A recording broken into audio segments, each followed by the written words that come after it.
to you in a moment. There you go. Now it's recording. Okay, so if you don't mind, let me just start back into this. Welcome to everybody for the Solstice gathering, and we haven't been recording up to now, so I'll be very brief. Thank you so much for joining us. For everyone who's here and everyone who may watch in the future days ahead. We are all presenting our projects and talking about the bright future that we are creating here in St. Louis. And as you join the event, if we would please go ahead and turn our microphones off so that we don't talk over anybody presenting. We were just introducing Mr. Adrian Stillman of Helion Incorporated. And Helion Incorporated is a proposed nonprofit investment company conceptualized by Mr. Stillman to serve investors and low-income communities who seek to utilize the economic development tool called Opportunity Zone Funds, created by the Investing in Opportunity Act of 2017. Upholding sustainability and unity, Helion Incorporated stands in the gap of the desperate need for leadership of equity investment in low-income areas throughout the greater St. Louis region. Adrian?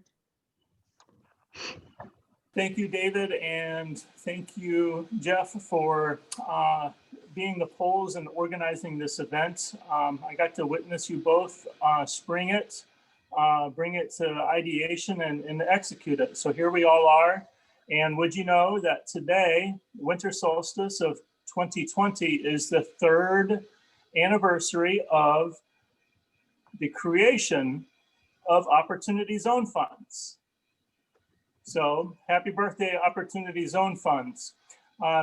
It's an interesting tool that requires innovation. So it was with a federal act.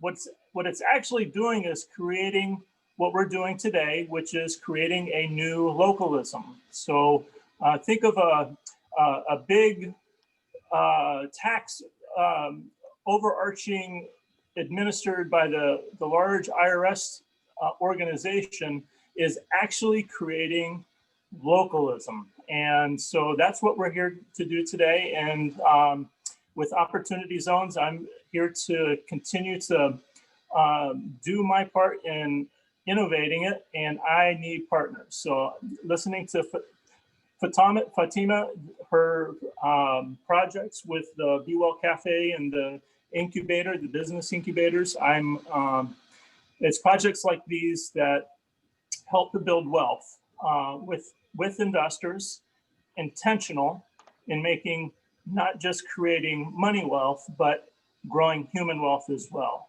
So driving down the total cost of capital with low-income communities is what we're about. And so thank you. And do you want me to show the graphic of the sidewalk so that you can describe your upcoming project, Adrian? Yeah, so equity investments is such Opportunity Zones is such a large concept. The way I've put my head around it is a broken sidewalk. So you can see just by a broken sidewalk, first of all, it's a social injustice that children, families, members of the community, and I live in the old school hall of the Legacy Freedoms congregation, and I have the privilege of looking out of my private room, my bedroom. I can look down 19th Street and I see a broken sidewalk where people are walking in the streets instead of on the sidewalk. And not only that, what it symbolizes is the broken relationship between investors and community, entrepreneurs who are wanting to create wealth and investors who are seeking to make the social impact. They just don't know how.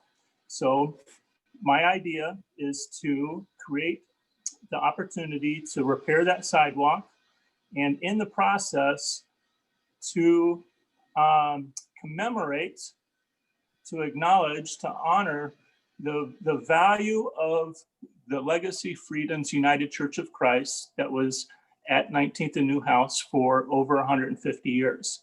And doing the research, it was about a year ago, I was actually living in the sanctuary.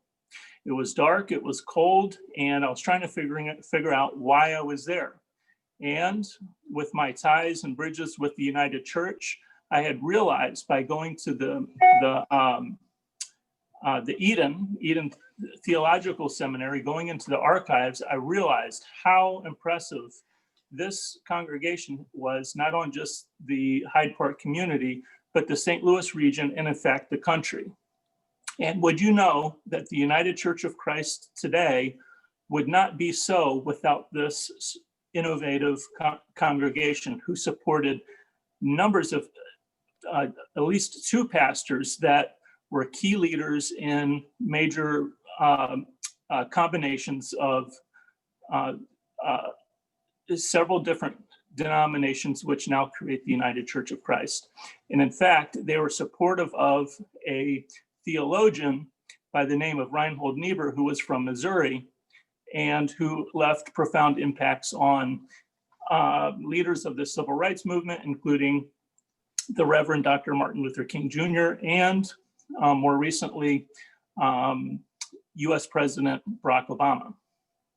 So unlocking that value of freedoms and fixing that sidewalk, connecting the gap between the two, finding a common ground.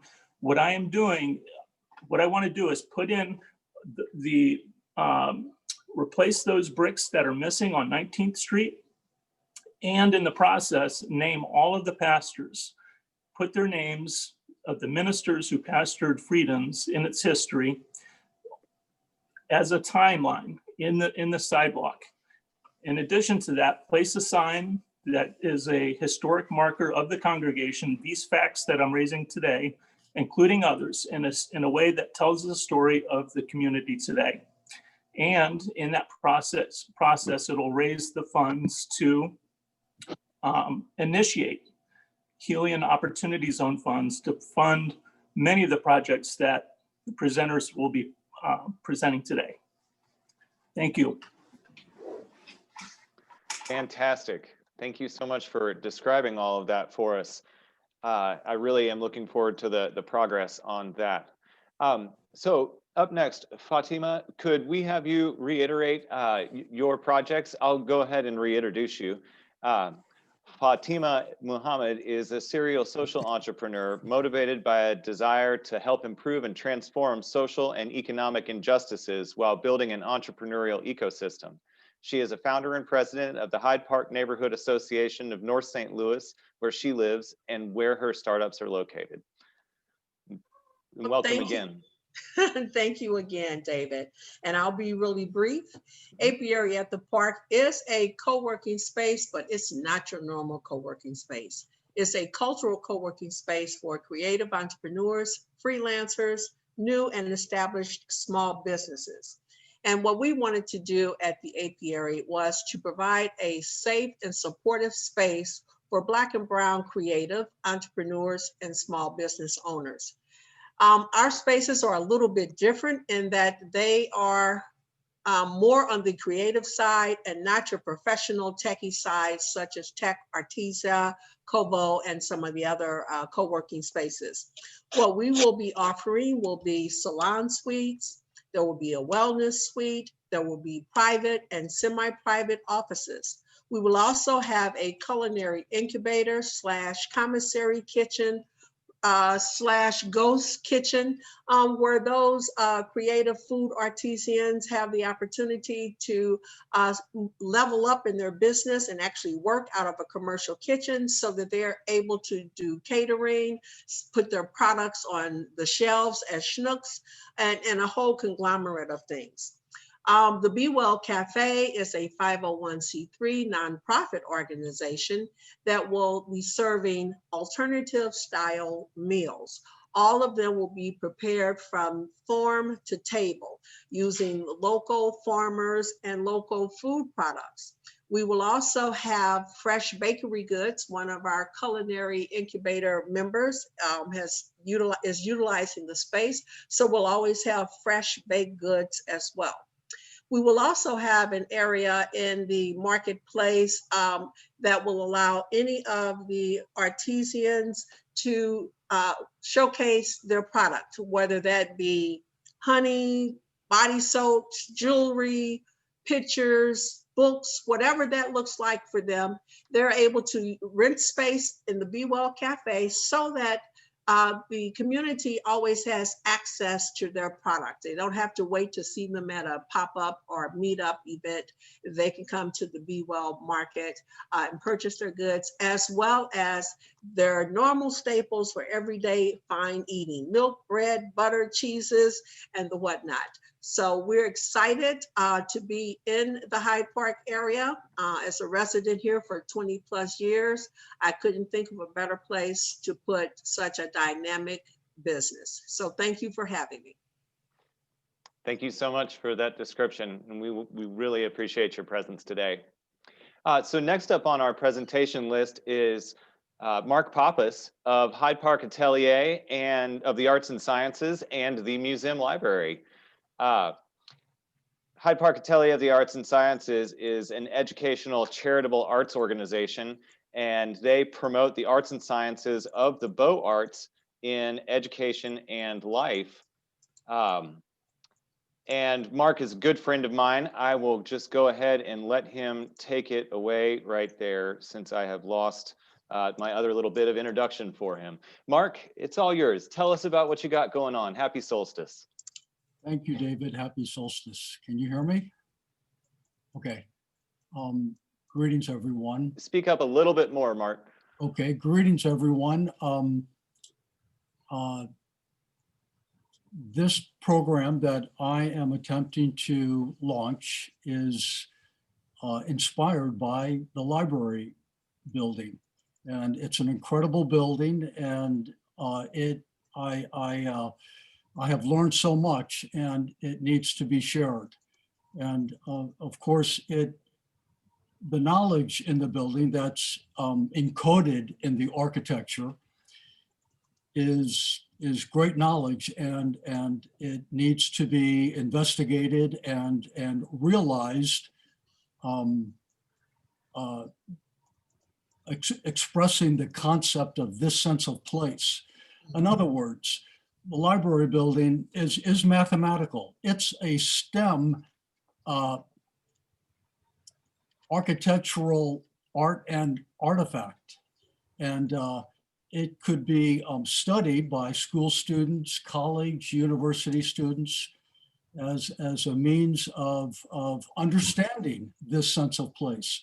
And of course, it makes reference to the old world and the ancient world, and ancient temples in Greece and Egypt, Kemet, are designed by these particular harmonic mathematical dimensions. So it's really wonderful. And again, I've learned so much, and it needs to be shared. The museum library wants to be a new platform for scholars of our community, the greater St. Louis community, colleges and universities, St. Louis public schools. We want to schedule inspirational talks every week for young adults and young people of all ages, if you will. And because it is important that we continue this momentum of education in our city. And we need this kind of vibrancy, this educational vibrancy. So this is something that I'm looking forward to developing more. And there's so much more to this project. In a couple other words, it's an expression of mythology and philosophy as a way of life. And this is good. There's just so much more. Thank you. Thank you very much, Mark. And we'll include all the links to details about the museum library and all of the different organizations and products and projects in a PDF that I'm going to put together and send out to everyone through the same method that you all connected with me. Okay. So stay tuned for that. And up next, we have another good friend of mine, Dale Chambers of the Yayo Arts Collective. Dale, Dale is a visual artist and creative consultant. She's a member of the Hyde Park Atelier and founding member of Civic Arts Development Corporation and the Yayo Arts Collective. The Yayo Arts Collective is dedicated to the creative empowerment of women and families. Dale, we welcome, happy solstice, and tell us what you have going on. Happy solstice. Thank you for having me here. There's so much in the works. I'm a visual artist. Right now, I'm a resident of North St. Louis. My website is DAIL, dalechambers.life. And in the North St. Louis area, I've been doing a few things. I've been working on an ethnographic inquiry called Beautiful, Healthy, Resilient. And it's looking at the information that's already been in North St. Louis, looking at the wisdom that's already been keeping North St. Louis sustained through health and health nutrition and health awareness, and finding out what is it that we've been missing as people to assume that North St. Louis is not already healthy to a degree. And so the website for that is northstlresilience.today. And so all of that to say, I'm constantly making art in the area. Previous to living in North St. Louis, I lived on the south side, but I kept a studio on 19th, 1627 North 19th for 7 years. So I have a long commitment. I have over a decade of experience working in the area, working and listening to the people of the area. And so much so that we decided to move our mission from Yayo Arts Collective from South St. Louis back to North St. Louis, where it was originally founded, at that small art studio on 19th Street. And we're doing great things. We have a building that needs to be rehabbed on Page Avenue. We have coordinated our efforts with the Civic Arts Development Corporation. We provided art supplies for over 150 families during the coronavirus pandemic. We provided 3 local Black women artists with artist residency opportunity in Illinois. And currently we are working on an educational garden for native plants in our collaborative urban farm space between me and one of my collaborators that's on this call, who also has been collaborating with the CADC. The main mission for us, the main goal for us in the next year is to substantially get our organization comfortably at home. We've been doing all of our programs in North St. Louis and beyond for over a decade. Our organization is 10 years old, and we want to be able to open up our community library again, which is a very small reading room. And we want to be able to give supplemental programming to the museum, Hyde Park Museum Library. And we envision sculpture parks throughout North St. Louis. So like I said, like when I'm not on this call right now, I am shoveling goat poop and weatherizing our newly founded farm that will be providing not only herbal tinctures, herbal bulk products, and produce, but also an orchard. And we're just excited. We're excited about the work that we've already done over the past decade. And we're excited about the vision that we have for the future. I hear that folks on this call are doing things that are in the same vein. So I look forward to seeing how that transpires into a consortium of impact.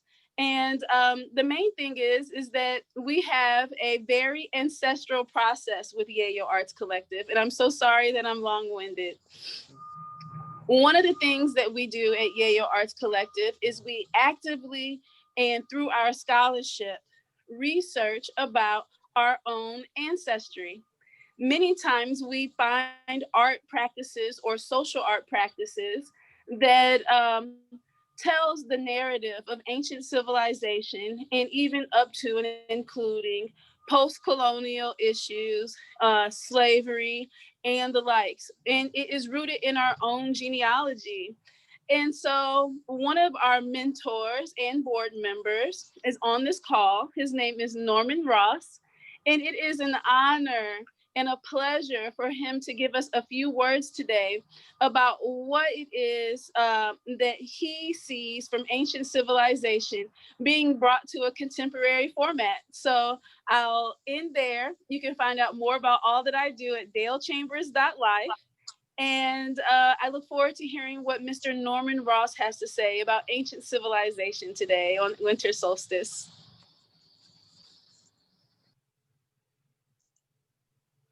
Hi, Norman. Thank you so much for joining us today. And you're on mute right now, but go ahead when you are ready. Oh, okay. Can you hear me now? I can hear you now. Okay. So nice to see you. Happy Happy solstice. solstice to you. Very good to be here. And we're in a very, very interesting year and time, which looks like we have an extremely powerful opportunity coming up before us, especially with I believe, with the new administration and what have you. But I am involved, I'm very interested in and involved in comprehensive community redevelopment programs and neighborhood development, as well as regional development. I'm retired, a retired executive director of the Greater East St. Louis Chamber of Commerce for about 24 years. So when I retired in 2011, I couldn't sit still, so I got involved on this side of the river with my neighborhood, which is Fountain Park neighborhood, got involved with their neighborhood community organizing and development, as well as some other areas of development. Dale wanted me to focus on literally some of the, I'm a curator for an ancient African history exhibit, or mobile exhibit, that is called The Origin and Chronology. I'm sorry, the Origin and the Dynastic Chronology of Ancient Kemet, which we call Egypt. And in that curriculum that I've developed to accompany the exhibit, there is a curriculum that is called the Prehistoric Origin of Ancient Kemet, which gets into what researchers and historians see as the possible origin of the science-religious cosmology, the ancient science-religious cosmology of ancient Kemet. And of course, this is your megalith stone calendar circles. And we have these circles, some of the most famous we know of Stonehenge in England, but they're all over the world, in Indonesia, in Sweden, Israel, Wales, Scotland, and in Africa. The interesting thing about Africa is that some of the oldest megalithic stone calendar circles can be found in Africa. There's one in the southern desert of Egypt called Napta Playa, which is somewhere around approximately 4800 BCE, before the Common Era. And there's an older one. There are some in Senegal, Gambia area. But the oldest one that we know of in Africa is in South Africa, in a place near the Kruger National Park. And this was found or discovered by a South African fireman in a helicopter. This was in 2009. And they have named this megalith stone calendar circle Adams uh,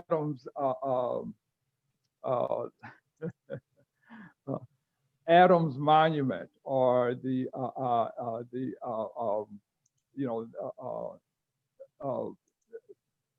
to give some sense of how old this is. When they did the research, they found that this stone megalithic calendar circle is somewhere in the area from 26,000 to 75,000 years old, making it the oldest man-made structure on the earth today. The interesting thing, when the scientists researched this megalith stone calendar circle, they found that it was perfectly aligned with the Orion star systems, with perfectly tracked the winter and the summer solstice, as well as tracking the moon and other aspects of the sun and other star systems. So I'm very interested in the study of these megalithic stone calendar circles, and I try to expand on my workshop, which is called The Prehistoric Origins of Ancient Kemet, to get further into how literally our first science, which is astronomy, came out of these stone circles. Our first advanced mathematics, calculus, came out of these stone megalith calendar circles. And I was discussing the mathematics, the advanced mathematics, with another person, because calculus is the mathematics of change and motion. And when you talk about calculus, you also want to talk about, well, what's the calculus grid? Well, the calculus grid is the calendar. And the calendar came out, evolved out of these megalith stone calendar circles, as well as our clock, measurement, advanced mathematics, and what have you. So in terms of the origins of humanity and civilization, these stone megalith calendar circles are very important to study and to see where, where all the aspects of the science religious cosmology that's related to them. I don't want to be long-winded, but at my age, holding a phone and talking to it, a little bit difficult and a little bit awkward. But I also, if I could be brief, I want to try to be brief. Just say that one of the interesting things about these megalith stone calendar circles and the winter solstice, which is when the poles of the earth are the farthest, the maximum extent from the sun, giving us the shortest day, which is today, and the what could we say, the longest night. But what happens, and what is interesting, and how that alignment is with modern day Christianity, is that you have a situation where this is the first day of the winter solstice. There's going to be 1 and 2, there's going to be 3 more days where the sun stops. But on that 4th day, which should be the 25th, we have the sun moves 1 degree north, giving us the birth of the sun, which is very interesting because this is the celebration. This is the Egyptian celebration of the winter solstice and what have you. So the alignment, how this ancient history aligns with our present day rituals and beliefs and religious systems is very unusual, very, very interesting. So what I would like to quickly say is aligning the stars with these stones was very, very important for the ancients, because for thousands and thousands and thousands of years, they were observing these very unusual planets and stars, their movements and what have you. You could go to the highest hill, and if you did a complete 360-degree circle, you would see a circle map, a circular map of the heavens. I believe that was an impetus for them to place those stones. When they observed that when this certain star, evening star, when it was over that mountain peak, the Nile would flood each year. And year after year, this observation was noted, but eventually by taking a stone and aligning it at that exact point in the year, you could literally build whatever that would follow the sun, the moon's different phases and what have you, and you could begin calculating and making predictions about what's going to happen, what's the best year and time to harvest, what's the best year to plant. Eventually, this became powerful information for the person who was studying this, the sky and the alignments and giving the information. Eventually, he started making personal predictions.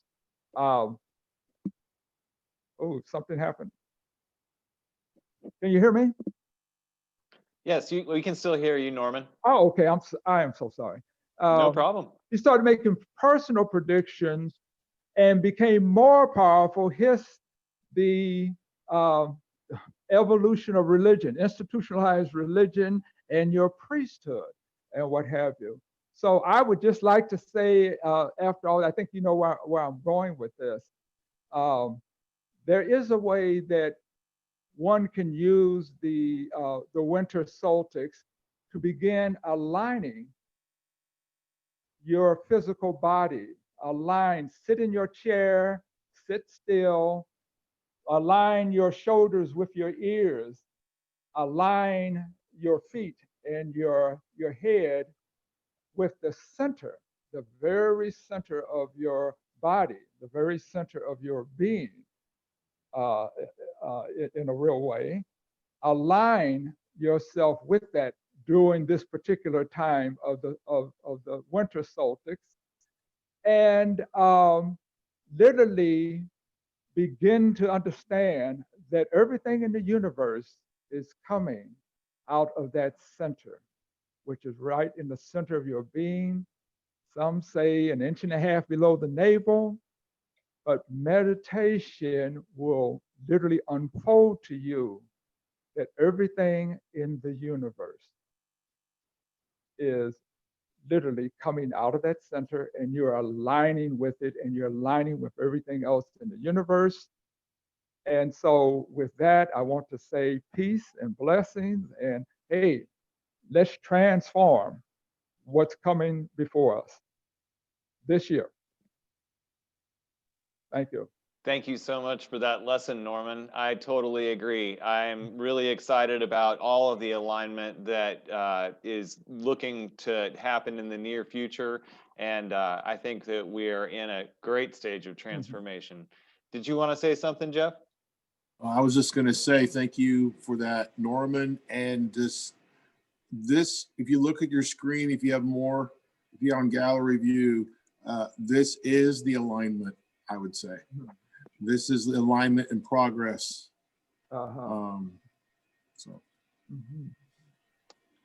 Thank you, Jeff.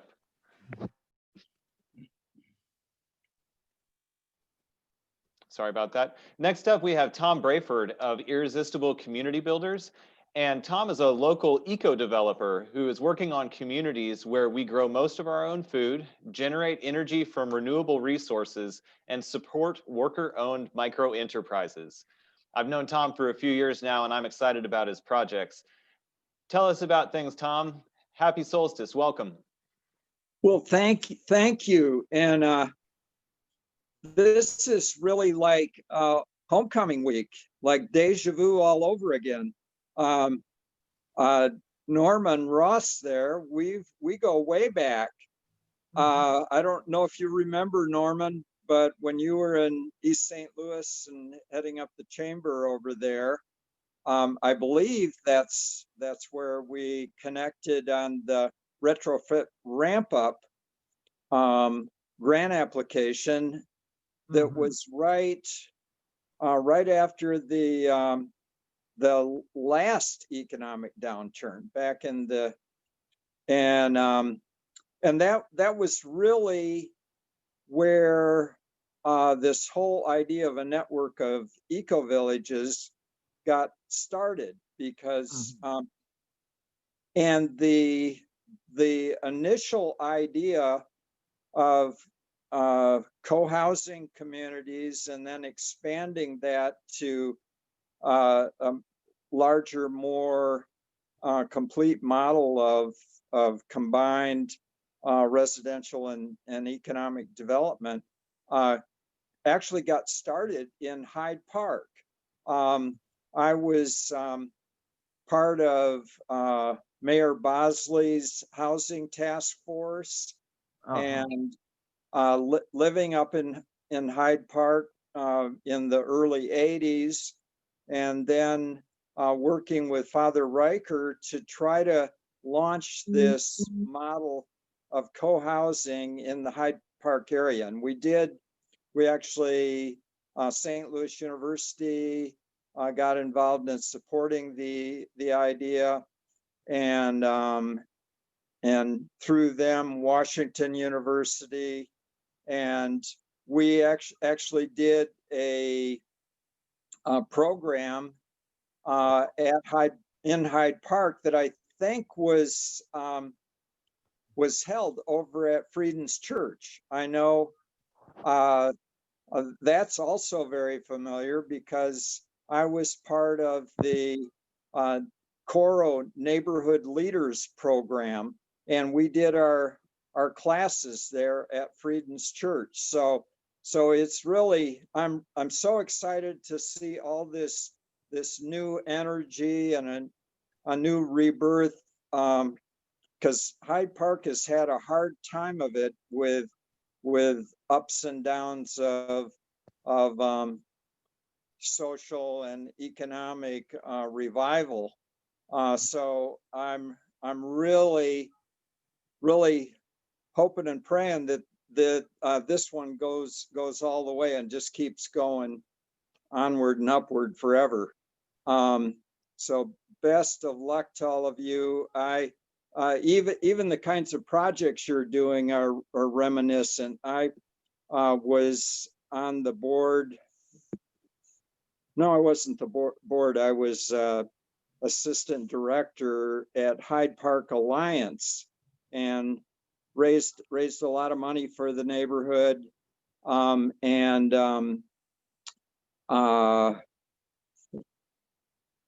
I'll just say that Hyde Park's near and dear to my heart, and so I'm really happy to see things happening there once again, and it looks like they're well underway.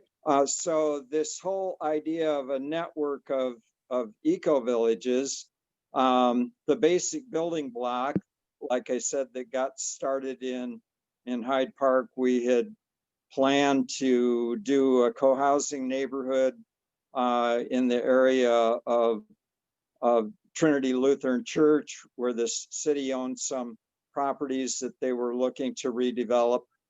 One of the things I discovered, though, is I promoted all of this without securing any kind of ownership interest other than my own house in the neighborhood.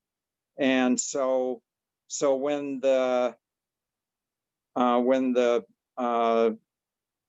politics changed after Mayor Bosley lost the election and stuff, all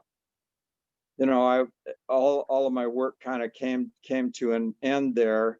And so I decided the second time around I had to secure property. So I raised money from social impact investors to secure a site in the Central West End, in a part of the Central West End that wasn't a hot redevelopment area at that time, but has since become one. And so we're we're planning on finally getting that project off the ground this year, which would be our prototype eco-village with 3 contiguous co-housing neighborhoods. And co-housing and eco-village are both models for a sustainable, socially and environmentally and economically sustainable neighborhood, residential neighborhood at the scale of co-housing, and then eco-village, a more full-featured approach to development that includes intensive urban agriculture and cooperatively owned business.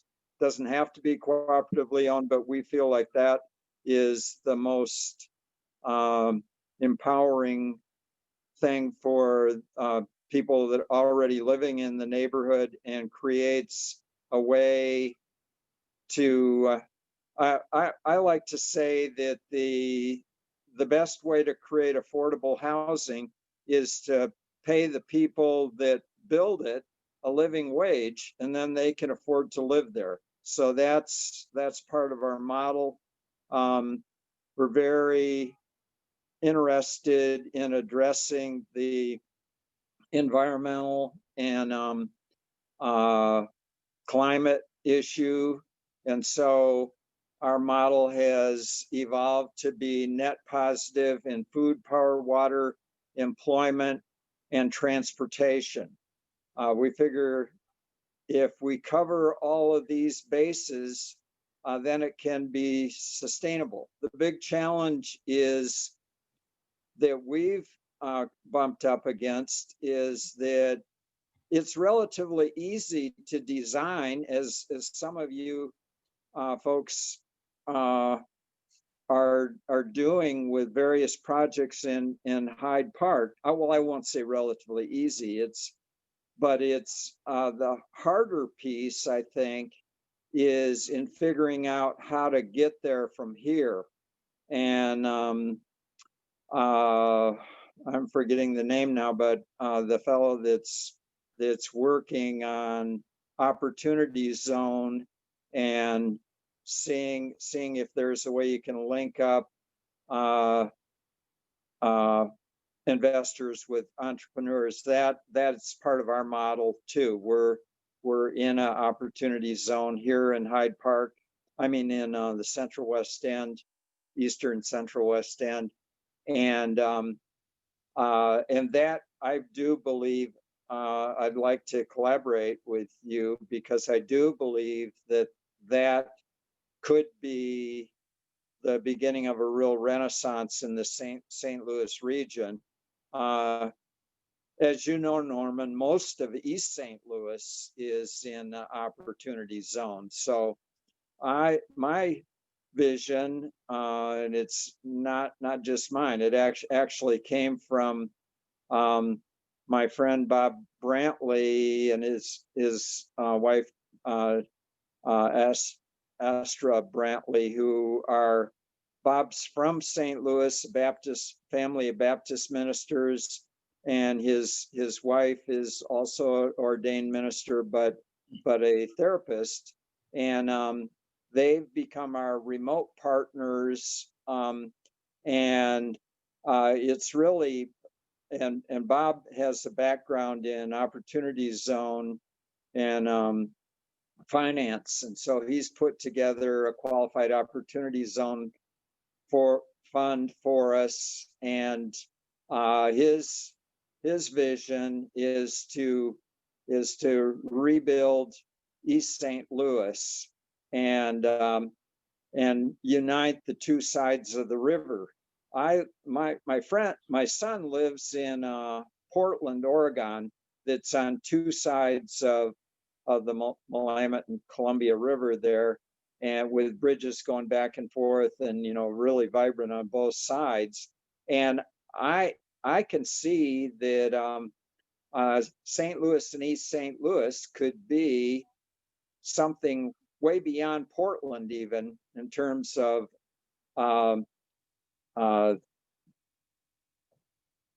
Portland on the Mississippi, or whatever you want to call it. So I think I've probably said enough.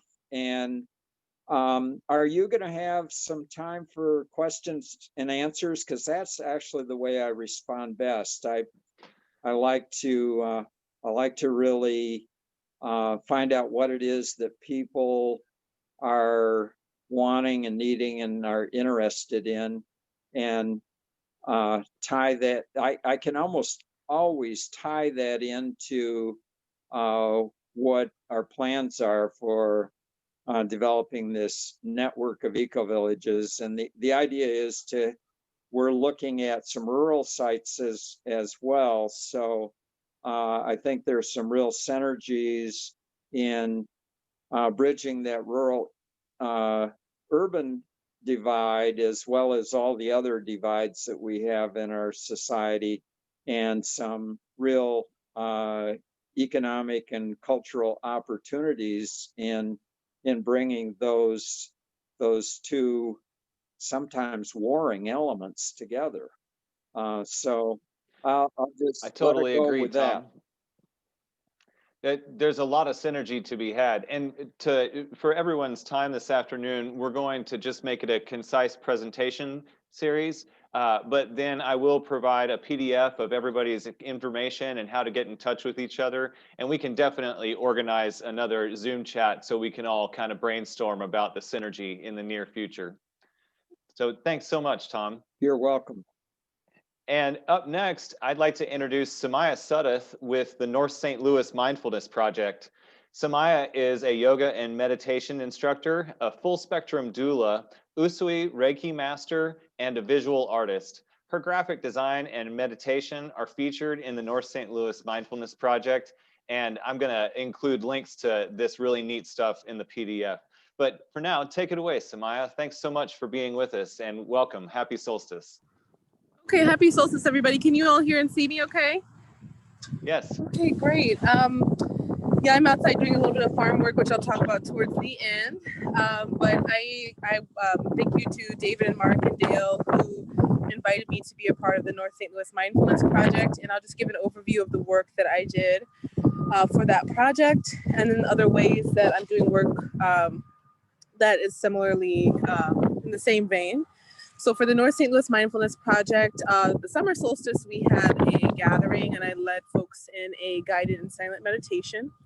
And then there's also a video, which is a guided meditation and some original sound healing music that was created by me. The idea of this work is to make mindfulness and meditation accessible to all.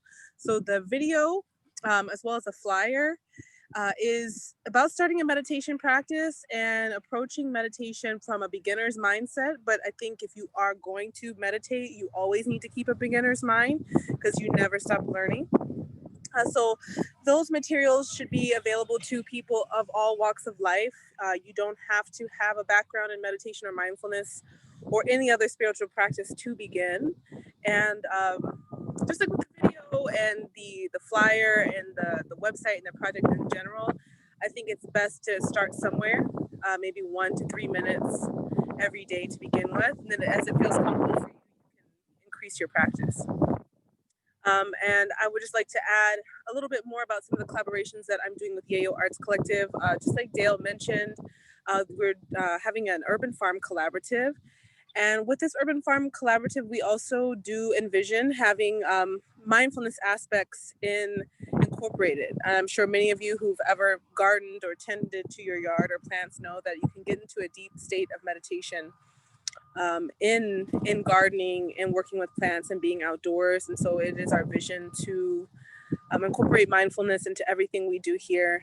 And I am at the farm right now. We're on Labadee and Vandevenner in the Greaterville in North St. Louis. So this is just a greater vision of mindfulness and meditation and art and design and ecological justice, social justice, all being incorporated into these many different elements. There goes Dale, she's waving at me.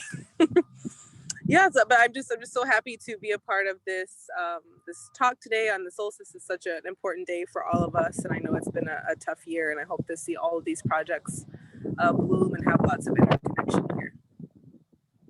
Thank you so much, Samaya. We really appreciate all that you're working on, and the contribution to the Mindfulness Project is epic. I can't wait to share it with everybody.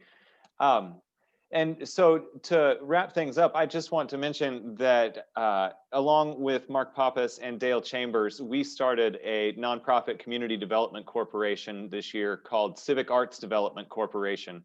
And the CADC is a community development corporation operating from near North St. Louis, Missouri, intentionally creating beneficial change in our region and beyond.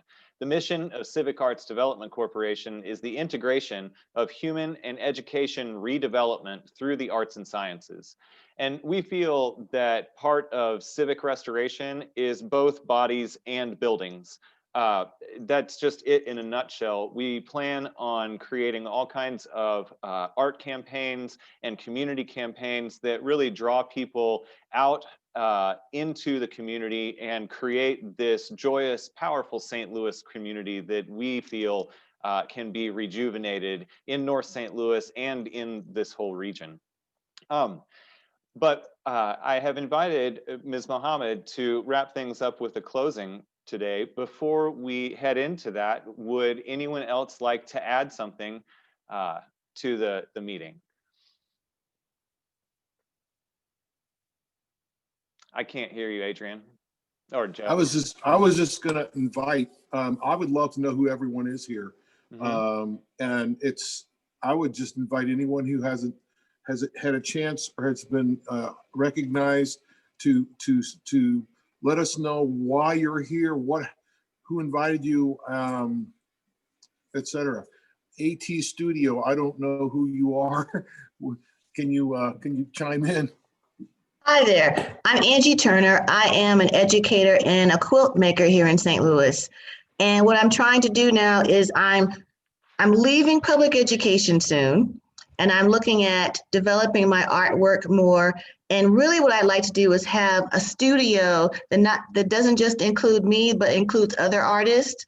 So I'm thinking of, we have all of these empty buildings in St. Louis that are just sitting there that can be used for housing, that can be used for artist studios, primarily in North City, North County, because a lot of the art emphasis is in South St. Louis. And there are artists in North City and North County of St. Louis that don't have the same kind of resources, nor do they have the same kind of community that they have on the South Side. So I like to develop a project where there's a hub in North City and North County, because I'm located in Normandy near the university.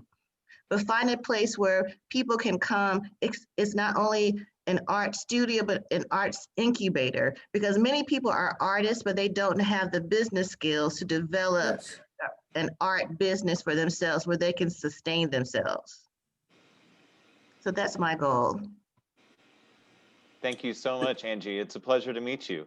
Thank you. I Wonderful. definitely will make sure that we add all of this information to the list. Okay. Thanks. Tony, are you going to tell us who you are? Yes, my name is Tony Smith. I live in the West End neighborhood, which is the neighborhood just north of Del Mar and to the east of the Del Mar Loop. So the first neighborhood north of Del Mar. I'm a community advocate. I get involved with Fatima whenever she's doing something. I try to tune in because I know it's going to be good information. She's a great resource. And in my neighborhood, I sit on the board of St. Louis Artworks, which is a organization. We teach apprentices from the ages of 14 to 19 about art and how they can make a career out of their natural talents, and we pay them as well. We have 3 different programs throughout the year, so we do that. And then I'm also on the board of Cornerstone Community Development Corporation, and our principal our first purpose is to provide housing for people who may have messed up like their credit. And so we give them kind of like second chances because they can't, because of their rental history, no one's gonna rent to them. We'll give them a place to stay. And then our rents are like probably 50% below market rate. And now we're developing programs where we want to be more holistic and create, treat the whole person. Let's talk about your education. Let's get your credit cleaned up. Let's talk, your health and all that. So then we were able to help stabilize their lives, and then they can eventually move out of our apartments into an apartment or a house even that they can afford to pay for themselves. So then we can help an additional family or Awesome. more additional families. And then the last part is we are developing what's called the West End Plan, which is a plan for the neighborhood. So then we can get the things here in the West End and Visitation Park that we've always, talked about, getting the sidewalks fixed, getting more art in the neighborhoods, improving our property values and things like that. Yep. Tani, thank you so much for joining us today. I really feel that you're in the right spot, and I look forward to reaching out and see how we can all connect the dots around here. Matt? Thank you. Matt Brinkman? Yeah, Hi, hello, thanks for joining us. Oh, no problem. Thank you. My name is Matt Brinkman. I'm the Executive Director of Pianos for People. We have a free piano school down on Cherokee Street on the south side. We have another one up in Ferguson at First Baptist Church. And basically just trying to learn about, what other things are going on in the city. We would love to expand into North City someday soon. So we are sort of poised for growth at this point. So basically, we provide free pianos and free piano lessons to anybody in the community who wants to have those opportunities but can't afford them. But like the work that many of you do, it's not really about just learning to play the piano. It's about using that as a gateway to improving self-esteem and self-confidence and building empathy and creative expression and all of those kinds of things, dealing with the whole person. So the piano just happens to be the tool that we use to achieve a lot of the same things that, all of you are working on too. So really just wanted to familiarize myself with what's going on out there. This is an ecosystem that we all exist within, looking for ways to collaborate and complement what everybody is doing. And I'm very encouraged to hear about all your work. Thank you for everything you're doing. Thank you so much for introducing yourself and for being part of this group today, Matt. Fatima, if you'd like to go ahead and wrap up, I know you need to leave very shortly. And Matt, I'm going to say Brian came back in, and I know he was here for a while and he came back. So let me invite Brian if you'd like to just check in. Hang on, if we could, I am very happy to do that. And if we could just let Fatima say her closing piece, and then we'll continue on after she ends after she says her closing piece. All right, cool. Well, I'm so honored that you asked me to close out, and I apologize, but I do have another call, so I do have to get off right away. But I just wanted to give special attention to the winter solstice, which is what we're basically talking about in the synergy that all of us as creatives bring. Many of you know that the sun is now activated in the four corners, and the solstice is the beginning of winter, which is a perfect time for us to all go within ourselves, reading deeply and really tuning into our spirit self. Most of the traditions that all of us celebrate, whether that be going to prayer, meditation, or just cleaning and rekindling our energy, this is a perfect time for that to happen. It is a time now to go inward for planning and seeding all of our intentions, as well as setting goals and planning ahead for the spring, because that is what the seasonal celebration is about. So with that, I want to thank you all for allowing me to be in your space for this small amount of time. I've picked up a plethora of information and I will be reaching out to people. And I hope that you will feel that same vibration from me so that we can all develop collaborative partnerships as we Yes. move forward during these times. So as I Yes. came to you in peace, I leave you in peace, and I look forward to talking with and seeing you all again. Blessings to you all. Thank you so much. Have a Thanks, you, wonderful Fatima. solstice. Thank you for having Thank you. me. Absolutely. But to get back to Jeffrey's point, hey, Brian, would you like to introduce yourself and say hi for a moment to everybody? Sure, and I apologize. I did not know about this till about 10 seconds beforehand, and been having many technical difficulties since. My phone died, and then I was having audio problems. So, my name is Brian Tressenreiter. I'm good friends with David, and he brought me in on the eco villages with him and Tom. I've been doing solar. Matter of fact, that's how I met David. Through a solar company, doing solar about 8 years ago. So they brought me on as a consultant to help bring this amazing vision to life. And I'm just honored to be a part of it and happy to be here with you all folks. I apologize, I was a distraction. Oh, no problem, Brian. Yeah, thank you. Thanks for introducing yourself. And I see Eileen has joined us. Hi, Eileen. We have just now finished up the presentation, but I'm going to send out a recording to everybody who has joined us.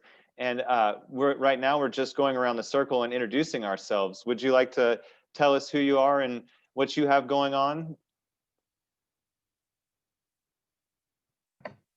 Sure, I can do that.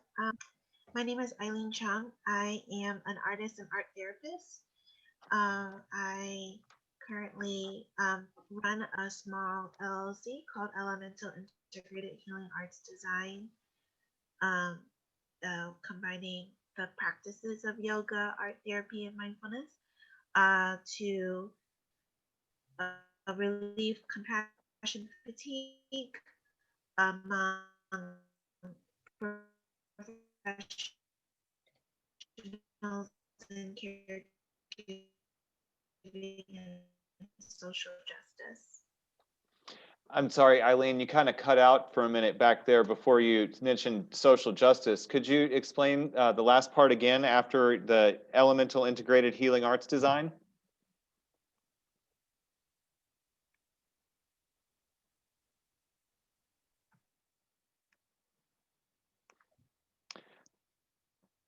Eileen, do you have a website that we could learn more about your work?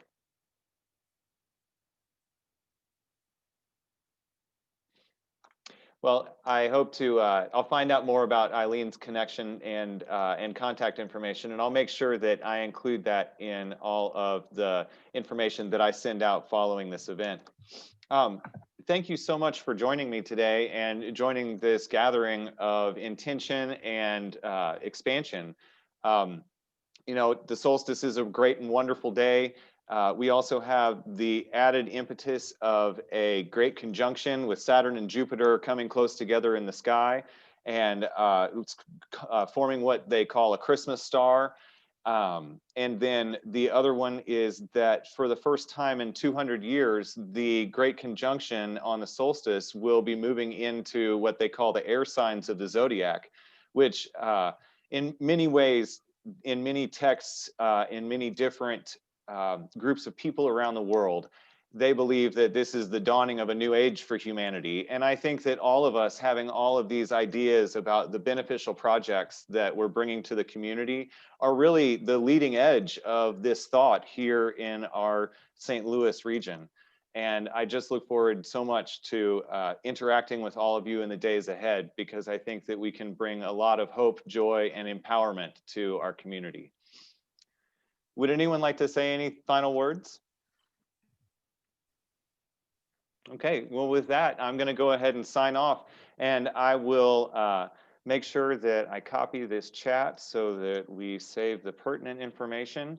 And if you all have not heard from me by in the next few days, please reach out. My email is civicartsdev, D-E-V, corp, C-O-R-P, @gmail.com. And my name is David Holtz. Thank you so much for being with me today, and happy solstice to all of you. And if anyone wants to stay after the meeting, we'll stop the recording to just stay and chat. Feel free to do that. You're also Okay, welcome. so I'm going to stop recording and I'm going to go ahead and sign off. I look forward to seeing you all later. All right, David.